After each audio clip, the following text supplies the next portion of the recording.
Commissioner, could you talk to us a little bit about some of the things you deal with as a county commissioner that your constituents do not see? You know, the county government is said to be an extension of state government, and this year's budget is north of $315 million, and roughly 82% of that budget is mandated by the state or federal government in terms of how we spend those resources.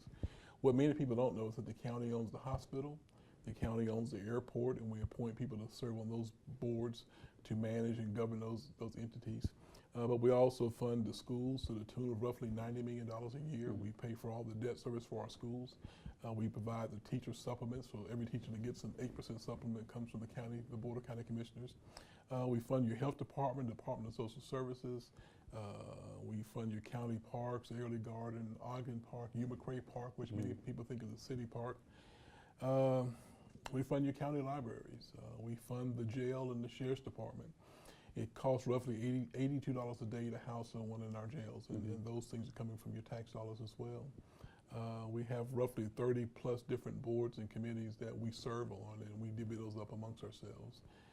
We're a big funder of the Cape Fear Community College, and we appoint a few people to serve on their board of trustees, and we fund their debt service for all the buildings that are going up, as well as some of the operational costs. And the biggest thing that we do is we handle planning items for the county. So if you want to build a subdivision or a retail center in the unincorporated parts of the county and need things rezoned, we hear those matters. And sometimes we sit as a quasi-judicial board where we act as judge and jury. Sometimes we just have a public hearing and hear the information and make a decision, and trying to figure out how do we plan growth for our community for the next 20, 30 years and beyond. Could you talk a little bit how your background in real estate helps you work with your constituents? You know, for me, real estate is probably one of the things that got me into politics. I was president of the Board of Realtors in 2007 and selected my theme of serving the needs of others and focused on servant leadership, and started having breakfast with our local elected officials to figure out how we could partner with them, which parlayed into me running for office the next year. And having a firm grasp on real estate trends helped me when I served on our Board of Equalization and Review, where we'll actually hear from citizens if they felt their tax bill was too high, their tax value was too high. It gives me a great sense of development that's taking place, but also the need, say, in Castle Hayne, which is our least developed part of the county, needing the water and sewer there to actually grow that part of the community as well. Could you talk about some of your goals coming into office and some of your accomplishments that you're proud of? I tell you, when I first ran for office, I campaigned a lot on affordable housing or workplace housing.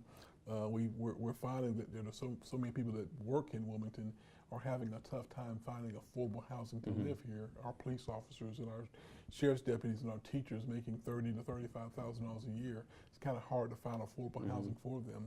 Another thing of interest was connecting the I-140 bypass to Brunswick County, which will be completed in November of 2017. One of my biggest goals and accomplishments, I think, was when I was chair of our board in 2011. I led our county in its first strategic planning session. The county had not done a strat planning session in over 17 years. Wow. And when I got here, I'm thinking, how can you have a county government running an entire community but not have a planning document and a visioning document to guide where you're going to go? So we hired a consultant. They came in and met with many of our countywide staff and helped us formulate a plan. Then we had a couple-day work session. And out of that, we came up with 8 pillar goals. And one of those was economic development. And so now, for the first time ever in county government, we actually have economic development as a core value in our budget, and resources dedicated to economic development and bringing other companies and jobs to our community. Would you say stability is something that came out of that? Definitely. I think, you know, this book I like to read says, where there's no vision, the people perish. And you have to have a vision of where you want to go, a plan of where you want to go. And if you don't have that, any road will get you there. It just may take you a lot longer. Absolutely. And so now we find that our budget is tied to our goals, and our goals are tied to our budget. So when you see something in the county budget now, it's always linked with one of the goals that we have that are part of our strategic plan. Could you talk a little bit about some of the challenges of campaigning in New Hanover County? This is the second smallest county in the state land-wise, which makes it a little easier. You know, I ran for Congress in 2014, and going around 12 counties, there were one weekend I put over 800 miles on my vehicle, just traveling throughout. Here it's not that bad, but I've had my hands on the pulse of our community. I'm very engaged in every facet of Hanover County, whether you're looking at Nathan Castle, Creekwood, Landfall, Wrightsville Beach, or Carolina Beach. I get invited to a lot of things, and I go to those events and meetings so I can understand the needs of our community, which I think has made it a lot easier to campaign because people know who I am, because often here, you're always here. Whether it's a veterans event at the National Cemetery, you're always here.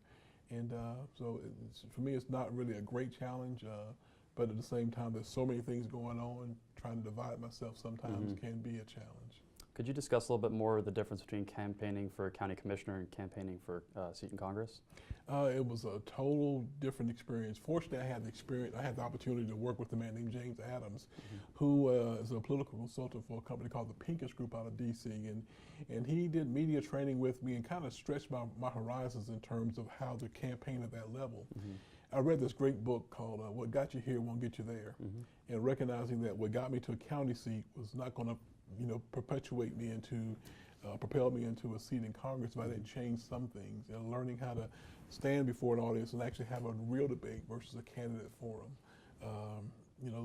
Again, stretching out 12 counties and driving those places and trying to meet the players in those places.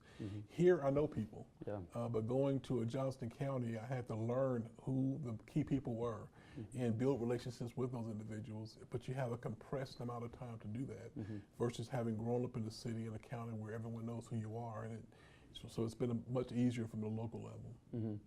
So moving on a little bit, do you think that the voter ID law conversation will affect turnout in North Carolina?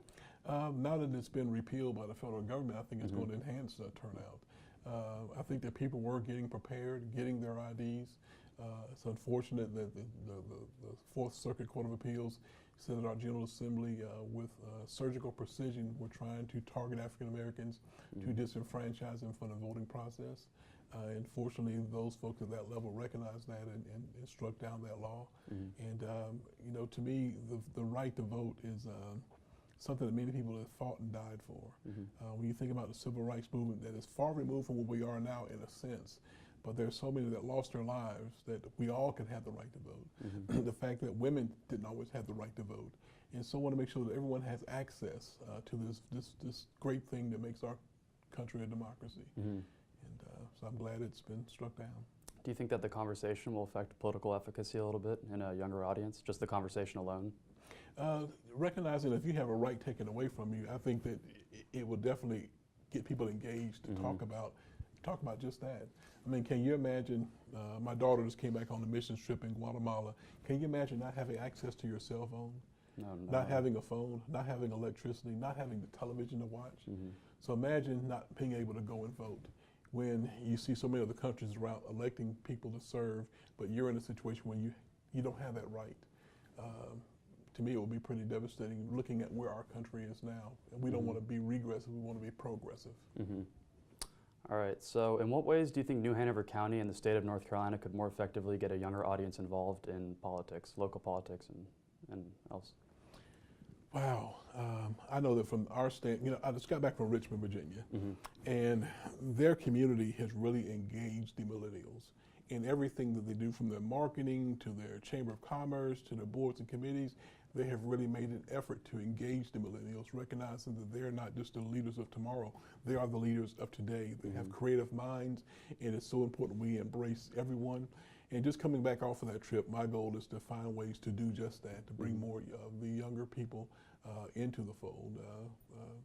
To me, it's vitally important to get different views and different thought processes, but to see how progressive Richmond was and what they're doing with their arts and entertainment and promoting jobs and those kind of things, recognizing the need to address poverty. But these are ideas and concepts coming from multi-generations, and we locally, we need to figure out how to make that happen here locally. When you look at state office, running for the General Assembly, in my opinion, you have to be either independently wealthy or retired to serve at that level. Recognizing that the General Assembly members make $13,200 a year, plus $104 a day per diem when they're in session. So how can you effectively provide for yourself on $13,000 a year? So we got to find a way to change that process as well. Some states, you have full-time legislators, just like in Richmond, Virginia, the mayor there is full-time versus here being part-time. And I think if we change our governance structure, we can bring more people into the fold. All right, well, that's just about all the time we have for today. Is there anything you'd like to add? We need more time. More time? I'm ready to talk another hour or two with you. Maybe we can get you on another segment sometime. Well, thank you very much for your time. I appreciate it. You're welcome.